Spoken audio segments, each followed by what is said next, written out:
জীবন সমরে রণক্লান্ত এক সৈদিকামী।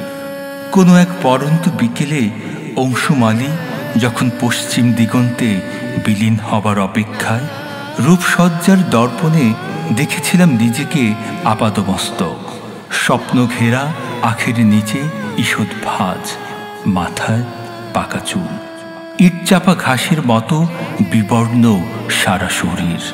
যৌবনের সেই উন্মাদনা আর নেই, বয়সের ভারে নুয়ে পড়েছে শরীর। যুদ্ধ বিধ্বস্ত ট্যাঙ্কের মতো যেন এখন পৃথিবীর কোনো প্রান্তে অকেজো পড়ে থাকা। আমি শুধু একা নই, যৌবনের জীবন সাথী অমৃত অপসরী, যার ঠোঁটে ছিল উর্বশীর হাসি, পলকে চঞ্চলতা, অঙ্গের প্রতিটি ভাঁজে ছিল সীমাহীন কল্লোল, শৌখিন সজ্জাময় কান্তি, লজ্জারুণ অবয়ব। দেখামাত্র তীব্র প্রেমের স্ফুরণ ঘুরত।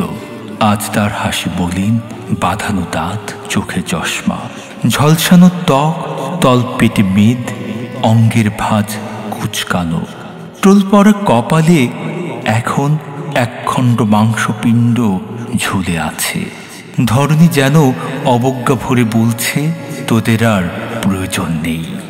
জীবনের দ্বার প্রান্তে গোধূলি বেলার স্থিতি, ক্লান্ত পদে অস্তগামী সূর্যের মতো মৃত্যুর দিকে এগিয়ে চলা।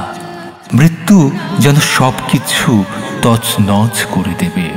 তনুতে মর্মর ধ্বনি বাজে গোপনে, চিরন্তন মৃত্যুকে শিওরে রেখে রাত কাটে নির্ঘুম। রূপসীরা আর রূপের পসরা সাজিয়ে থাকবে না, ঝরে পড়বে সাজানো কাননে প্রস্ফুটিত ফুল। থেমে যাবে প্রাণের স্পন্দন, বিবর্ণ হবে সবুজের সমারোহ।